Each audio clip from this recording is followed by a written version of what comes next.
Hey, Davey, welcome to the show. Yeah, thanks for having me. I'm excited to be here. I'm excited to be on the other side of the interview for a change. Yeah, I know how that feels. I love being interviewed for other people's podcasts. I find it to be so fun. I'm so glad you agreed to come on the show today to talk about organic and paid for marketing and balancing the two, how you can do that in your wedding industry business. I introduced you before we started the interview and talked about your background, but when I think about paid for advertising, I think about your agency. When I think about digital advertising and marketing, I think about all the work that you've done over the many years supporting wedding pros with website design and digital marketing. So it's great to have you as our guest today, our expert. Yeah, I'm excited to be here. I'm really passionate about marketing in general. So excited to dive in and chat about whatever you feel like is going to be most helpful. Yes, I think advertising and marketing, paid for marketing strategies really is something that wedding pros have such a hard time understanding if it's the right fit for their business. We talked about this before we started, and I hope that today, and I know today, you'll be able to guide us on how we can balance both organic and paid for marketing in our business, which you believe wedding pros and creative business owners do need to do both. There should be a balance between advertising and organic marketing. I would love for you first, before we kind of get into the nitty gritty of things, to just define these two terms for anybody listening who doesn't know what we're talking about. Yeah, absolutely. So, talking about organic versus paid marketing, organic, we're talking about marketing strategies that are, quote unquote free. Nothing's ever truly free. It still takes time to create content and that sort of thing. But we're talking about those strategies that are we think of as free, posting to social media accounts, creating YouTube videos, maybe attending a free networking event, posting to free forums. I'm thinking like Reddit, things like that. Those could all be considered organic marketing strategies. Paid marketing strategies, it is what it sounds like. Marketing strategies in which you pay to get in front of a specific audience. So for paid marketing strategies, people immediately their minds go to things like the Meta platform. So Mm-hmm. Facebook and Instagram, right? Both owned by Meta, Pinterest, TikTok. We've been doing a lot more advertising on TikTok of late, especially with all of the Facebook woes out there, which happy to chat about those as well. Still a great platform to advertise on though. But it could also be paid promotional spons. So I'm thinking sponsoring a conference. Maybe you get, some sort of video played during the conference to attendees. Um, paid spot in a wedding magazine or Mm-hmm. paying for a listing. All of those can be part of a paid marketing strategy. Yeah, thank you for that. Wedding pros, I think, are most familiar with your traditional forms of paid for marketing, which still really exist in our industry. Your average magazine ad, a bridal show, a paid for vendor directory, or a listing for a venue being recommended and referred by a local venue. Those paid for marketing strategies, I feel like wedding pros know whether it's the right fit for them. It's really when we get into the digital, the Meta, Facebook, Instagram, TikTok, especially Yeah. Pinterest marketing, because Pinterest has a whole advertising arm that could be beneficial for your wedding industry business. That's where I feel like wedding pros get so tripped up. What do you think are the pros and cons of using an organic marketing strategy and then a paid for marketing strategy? Yeah, so I'd say for on the organic side, the pros that come to mind is, one, it's free, so it doesn't Mm, really cost you anything to do, organic marketing. I also like the constraints of organic marketing, in the sense that it's really going to force people to get creative and think through their content, right? Because mm-hmm, if the content is very good, it's not going to perform very well organically.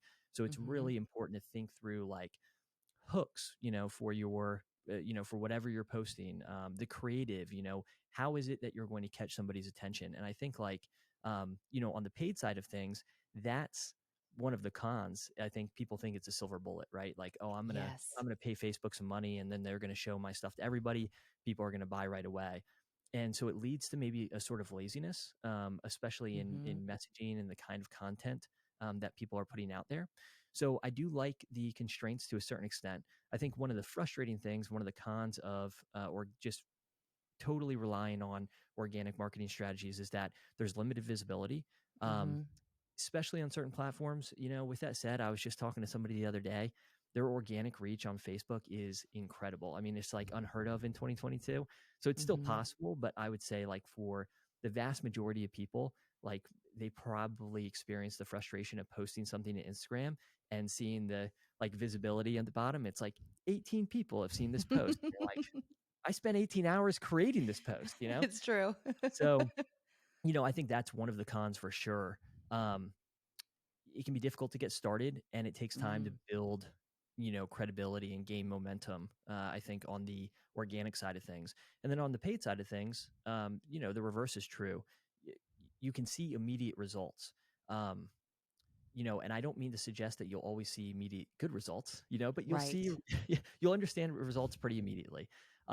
We say it amplifies organic results. And so what we mean by that is if you're not getting very good organic results, that might be an indicator that you need to continue to refine your content before taking it over to a Mhm. paid strategy. Um, but likewise, I mean, if you are getting good organic results, typically those can be amplified, and it's a good indicator that a paid ad strategy might work for you. Um, a few other things though, like targeting, it's easier to get in front of the people that you want to get in front of. Mhm. So you have a bit more control of that. You're going to get greater visibility. I mean, most platforms, when you start giving them money, they want to get your content out in front of people. And Right. again, better content leads to better reach, but in general, you're going to get better reach just by going the paid route. So I guess the one other thing that comes to mind is that it's easier to get people to click through. So it's more obvious, right? If you're thinking about ads you see on Facebook and Instagram, for instance, like an organic post, yeah, there might be a thumbnail you can click on, but typically there's going to be a more explicit call to action on the Mhm. ad side of things, So on Instagram, for instance, you'll have that banner that pops up that's like learn more or shop now or, whatever it is. So it's more obvious that, hey, this is something I need to click on and it's going to take me somewhere else. Yeah. Whereas an organic Instagram post, for instance, like they really want you to stay on the platform. Yeah, that's a good point. I never actually noticed that, but now that you mention it, when you look at an ad, there's this flashiness to it. There's this like carnival feel to it. It's click this button, something magical is going to happen. Where when I just post one of my blog posts on Facebook, it's not as magical, right? Yeah, exactly. There's just Yeah. not, it's not, it doesn't have all the bells and whistles Mhm. of an ad. And I think for most social media platforms, like they want people to stay on the platform. Um, Mhm. so that's, I mean, one of the drawbacks. Yeah. You raise a couple of good points that I'd love to just touch on Sure. again. So it sounds to me that you're of the opinion that a wedding pro, before they go the paid for advertising route, or one thing they should consider before they decide to do paid for digital advertising and marketing, is to make sure that their current content, their organic content, is converting, that their website is converting, their sales pages are converting, that the Instagram account that they have for their business is converting before they decide to throw money at bringing in traffic. Yes, 100%. And I think that people mistake one of the biggest mistakes I see in marketing is people mistaking the platform for the content. And so what I Hmm. mean by that is like there's this mindset of, oh, I need to go and learn Instagram or I need to go and learn TikTok. All of those things are important. There's certainly a little bit of a science behind like what's the best time to post, and what kind of content you should post to those platforms. Hmm. But what people really should be learning is how to create compelling content, how Hmm. to think through, okay, what is that hook that's going to get somebody's attention? What is that creative that's going to get somebody's attention? And ultimately thinking every step of the way, how can I get somebody to the next step? How can my creative stop somebody from scrolling? How can my headline, so typically people's eyes go from um, creative to the headline to the text, right? And Hmm. so thinking through every step, how am I going to get somebody's eyes to the next step? And once they get to the text, how can I get them to click this link and go to the landing page wherever I'm sending them? That's what people really should be focusing on. And if Hmm. people focus more on learning those skills, then they're going to see a payoff on any platform that either exists now or is it going to exist in the future. So Yeah.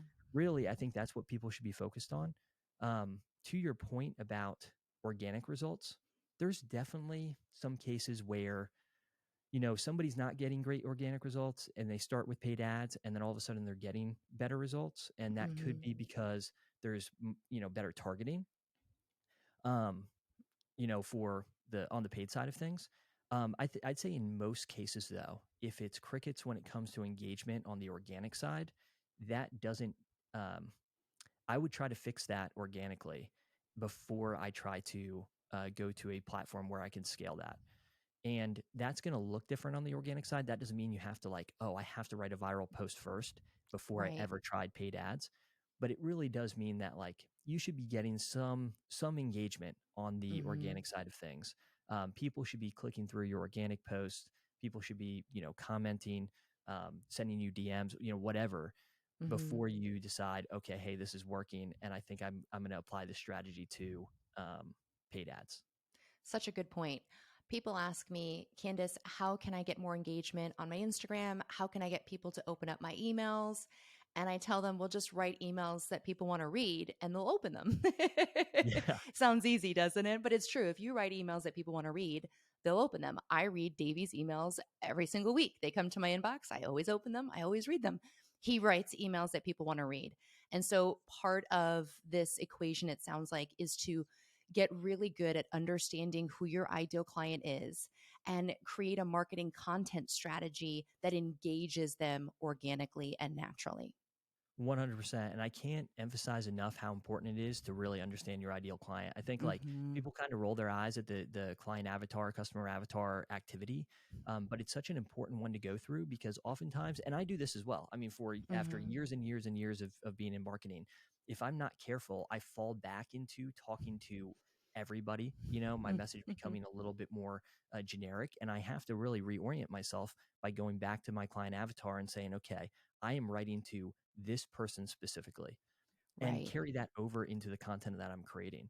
Really focus on creating these core pieces of content and then figuring out how to share that to the different platforms that you're on, but the platforms are secondary.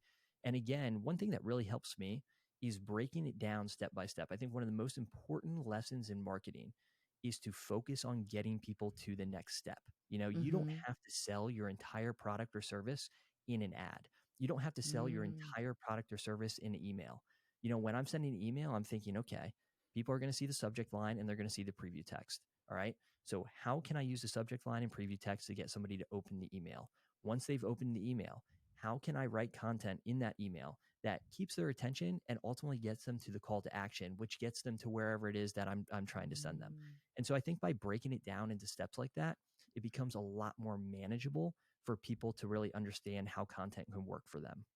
Yeah, it's like a marketing masterclass. I love this interview.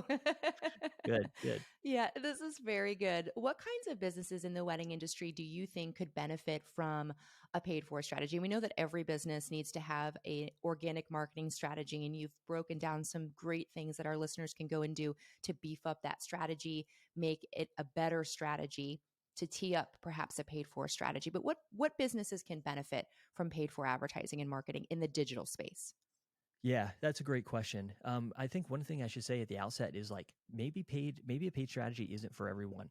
We Mm-hmm. ran a wedding photography business before jumping into website design, and it's been Yeah. years and years since we ran that business. But we shot 20 weddings a year. We didn't have like any associated products that were really scalable. We didn't have associates that shot under us. It's funny thinking back to those days. There's all sorts of things that I would do to make that business more scalable, I think, than it was, maybe Yeah. starting with associates, but that's for another podcast interview. What I was getting at was just to say that there shouldn't, just because you can run paid ads doesn't mean that you should run paid ads. And so it Mm-hmm. might not be for everyone. For us, we could fill 20 weddings a year. Um, through basically focusing on search engine optimization and word of mouth and just networking well with some of the top planners in our area, Mm-hmm. and that did the job for us. And so there wasn't really this need to go out and then get extra visibility via Facebook ads or something like that. That's not to say it couldn't work for somebody who's doing that same thing, and I think it can work whether you are a large associate team trying to do high volume, or whether Mm-hmm. you are just shooting 20 luxury weddings or planning 20 luxury weddings a year. Mm-hmm. Um, obviously how you execute it, on a luxury level is going to be a little bit different how you execute on a high volume level. But in general, I would say that it's a best fit. Some sort of paid ad strategy is probably the best fit for um, businesses that have like large associate teams, high volume businesses, businesses that also have some sort of scalable aspect to Mm-hmm. um, their business. So I'm thinking just immediately courses, memberships, Right. conferences, those sorts of things. Um, but like I said, it can work for smaller businesses too, and we can get into that a little bit more as well. Yeah, I would love to know your thoughts around smaller businesses. So, the businesses that maybe only take 20 to 30 events a year, how they might be able to tap into a paid for marketing strategy, maybe even outside of the digital realm. Like, what do you think would be the right fit for them? Yeah, that's a great question.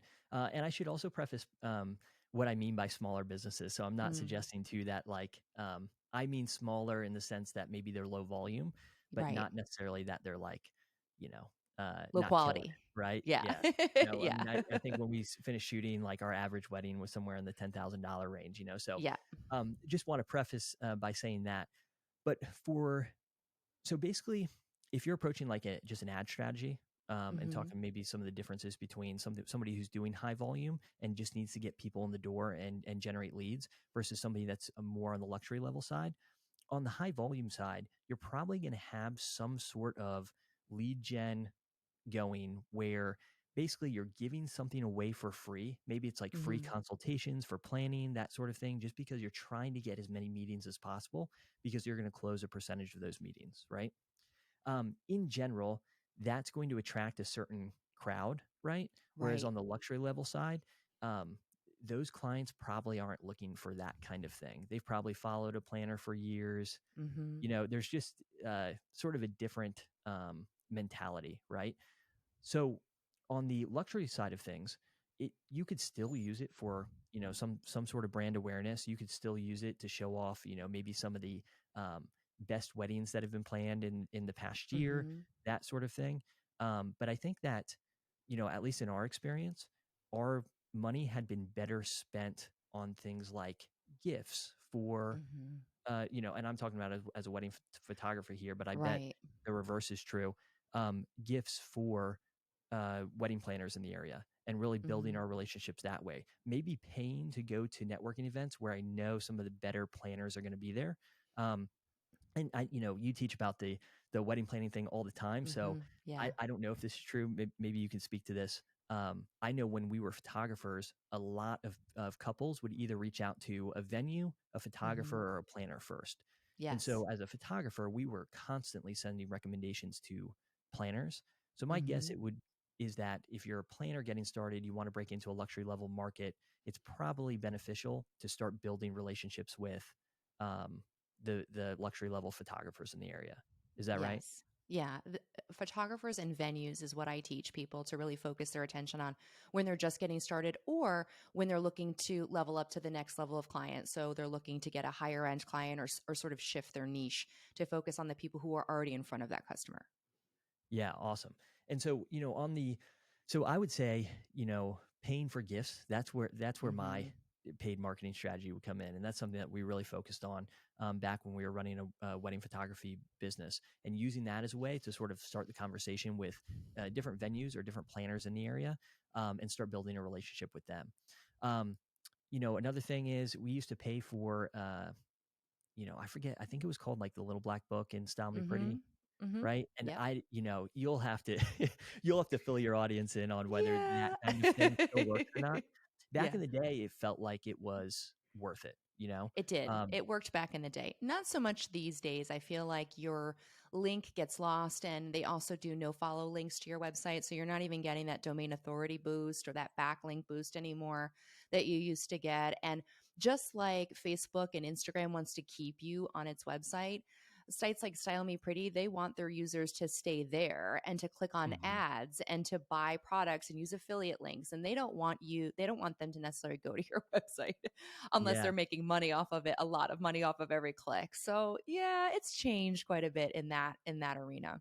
Oh, yeah. So that's a bummer here. I mean, during the last maybe year or two, we had stopped paying for that as well. I was never a Hmm. huge fan of paying for listings in the Wedding Wire or not or things like Hmm. that. We never felt like we got qualified leads from those spots. But all that to say, if you are a luxury level provider and you want to, maybe break into that market, PR would be a good Mm-hmm. paid strategy to invest in. And I think a very underrated one. I think we often think PR is for like, big brands like Coca-Cola and, Pepsi or Yes. whatever. But, it can be a really effective means to get in front of the right people. Um, Especially on local levels, and again, when we talk about PR, it's not like necessarily being featured in, Good Morning America or something like that. You can drive really qualified, luxury level leads in local spots. I would recommend, if you're going that route and you're a luxury level service provider, working with a PR firm that's Mm-hmm. a little more niche and a little bit more of a, you know um, craft PR agency, if that makes Yes, sense, versus I like agree. somebody who's doing it at volume and is just trying to get to as many spots anywhere as possible. But those are all areas that, aspects of a paid marketing strategy that you could employ as a, quote unquote, smaller business that doesn't do high volume. Yeah, all great tips. So, if digital marketing, digital advertising isn't going to be the right fit for your business right now, these are all some really great ideas. When I first started my business, I saw the value in aligning myself with brands that were established. So, I paid for advertising in this magazine. It was called Grace Ormond, and it was like the best of the best luxury wedding professionals. And here's a funny fact. I had no idea what I was doing. I'd never planned a wedding in my life. And they were willing to take like my $5,000 and slap me in this like exclusive best of the best. That's awesome. Yeah, it, that's awesome. it, but it also just goes to show you like how much BS is out there with some of Sure. this stuff, right? But Sure. it instantly gave me a boost and some social proof, which is what I needed or what I felt I needed when I first started my business. I feel like I needed to align my business with a website like The Knot or Grace Ormond so that a customer could see, oh, wow, she's been vetted by this entity I recognize. She must know what she's doing, even though I had no idea Yeah, and I what I would was say, doing. on the paid side of things, you could create probably like an editorial style paid strategy where Mm-hmm. you're just, you shoot or not shoot, I'm sorry, you plan a wedding for, Yeah. um, and and it turns out beautiful, and it's for the kind of client you want to serve. I Mm-hmm. know a lot of people, especially in the paid ad side of things, sort of are down on like boosting posts and things like that. But Yeah. taking $50 and putting it towards, running traffic to a wedding that you are very proud of, Mm. think about how many more thousands of people are going to see that, Yeah. and if you're booking weddings for, thousands, tens of thousands of dollars, what's $50 to boost a post and get it in front of a targeted group of people in the thousands. Right. And you bring up a good point about building brand awareness. You had mentioned this earlier. I think a lot of people, when they think about paid for advertising, they're just thinking about clicks, they're thinking about likes, they're thinking about followers, they're thinking about tr- uh, people converting into a customer from that ad directly, almost instantly, like add to cart and buy. Mhm. But sometimes advertising and digital advertising isn't necessarily about getting that sale, that cha-ching in your HoneyBook account immediately upon clicking. Sometimes it's just about building that brand awareness and making sure people know about your brand and what it is that you do and building that brand familiarity. And down the line, you might convert somebody into a customer, or they might think, hey, you should check out this planner I saw on Instagram. And they saw you because of an ad. 100%. And I would say, I'd go even further than that and say that that's most of the time. I mean, a lot of times that Mm-hmm. especially when we're talking to a potential new client on the agency side of things, one thing that we're going to be asking about is, what sort of email systems do you have set up to really nurture these leads? Mm. Because really, people have good email funnels or at least some sort of funnel to nurture leads. And that's going to look different across businesses and things like that. Those people are more likely to succeed with paid advertising. I think red Mm-hmm. flags go up when it's like, hey, never run ads before, and I want to run an ad straight to my contact page. Somebody who's ready to inquire and book right away, or on the e-commerce side of things, running straight to the shop. They don't want to do any lead generation or any nurturing on that side of things. And we very much encourage people to think about the customer journey, and think Mm-hmm. about where you can catch people's attention, and then think about the nurturing that has to go on between getting their attention and then getting them, maybe on the phone to book or in your shop to purchase. So, Right. I would agree that like we're trying to take a full funnel approach. I mean, we certainly, kind of go back to e-commerce here just because the example is more readily available. But, Mhm. we're going to be doing a lead gen campaign that's going to be higher up the funnel. That's going to be more, just making people aware of that business or brand. But Mhm. then we'll do some retargeting towards like the actual product or whatnot. But I think a lot of the magic happens, top of funnel and down and nurturing. And I Yes. think, if you go into it thinking like, oh, I'm gonna spend a few dollars a day and people are just gonna be, going crazy in my No. shop, like it's just not how it works. It's so true. Yeah. Many entrepreneurs forget about the nurturing aspect of marketing and advertising. And when you run ads to an audience, I mean, it depends on the different filters you put in, what audience you're running ads to. Obviously, with digital marketing, you can get specific about who might see your ad or who you're targeting. But those people are cold to you. They don't know you. They've likely never heard of you. And you have to warm them up. And there's a process that happens that you have to be the leader of for them to get to trust you enough to exchange money, whether that money is in sending you an email to inquire or like physically buying something off of your website. And the stakes get even higher when you're asking people for thousands and thousands of dollars for a high level service. 100%. Yeah, Yeah. absolutely. I mean, the more expensive your product is, more expensive your service is, the more you have to do to bridge what we call the trust gap, and really Right. getting somebody from, having become aware of you to trusting you enough to spend money with you. So, Mm-hmm. yeah, I mean, I 100% agree with that. I mean, we manage tens of thousands of dollars, especially this time of year, hundreds of thousands of Yeah. dollars sometimes a month in ad spend. And I'll tell you that typically the people who are getting the best results are doing some sort of lead generation on a Mm-hmm. consistent basis.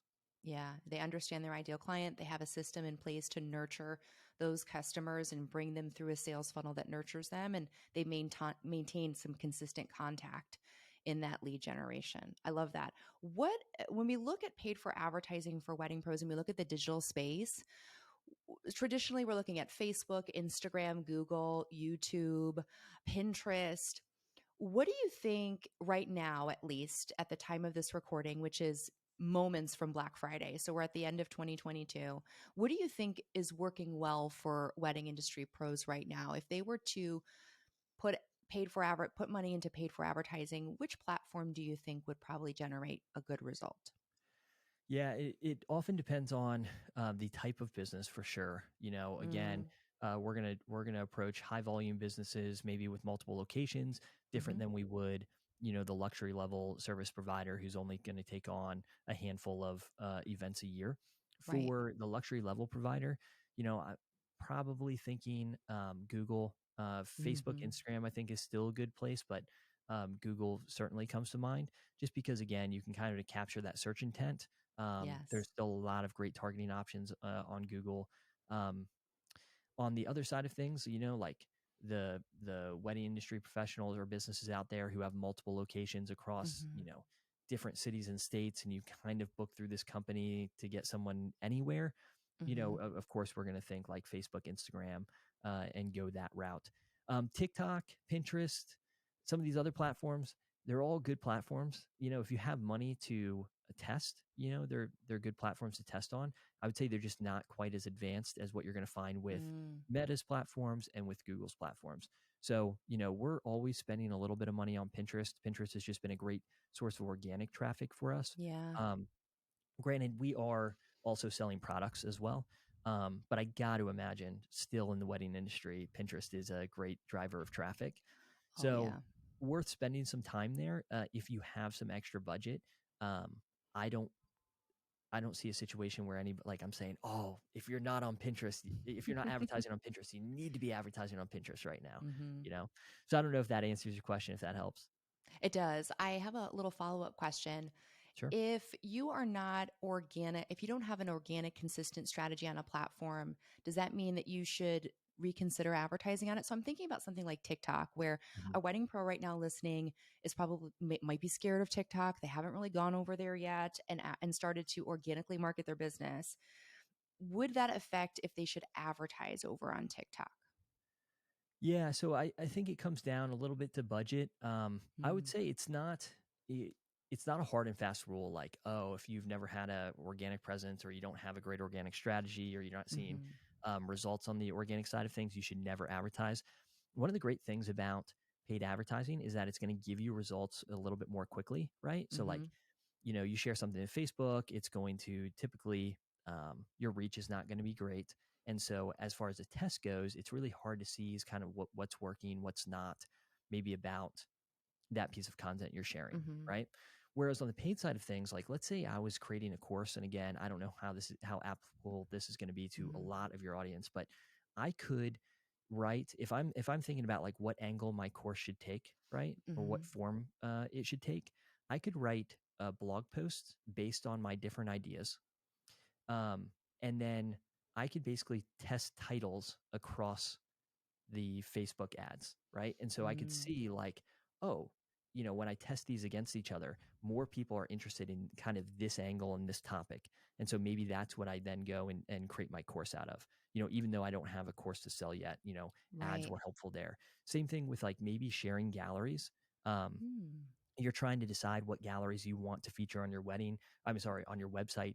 We're mhm, huge proponents of only showing off your very best work on your website. mhm, Maybe you're trying to figure out what that is, what really resonates with people. I mean, mm, this is something that we're always surprised about. This is one of the great things about running ads is the different tests you can do.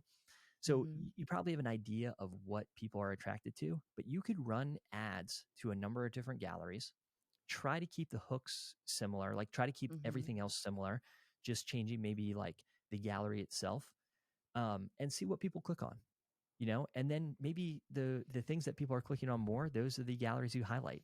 And of course, I'm mm, not saying that you should spend hundreds of dollars on this test, but you right. could spend, probably $50 across each one of those ad Mhm. sets, just to see, what's working, and go from there. So there's definitely learnings, that you can gain from running ads, even if you don't feel like necessarily you're ready for that, if that Yeah, makes sense.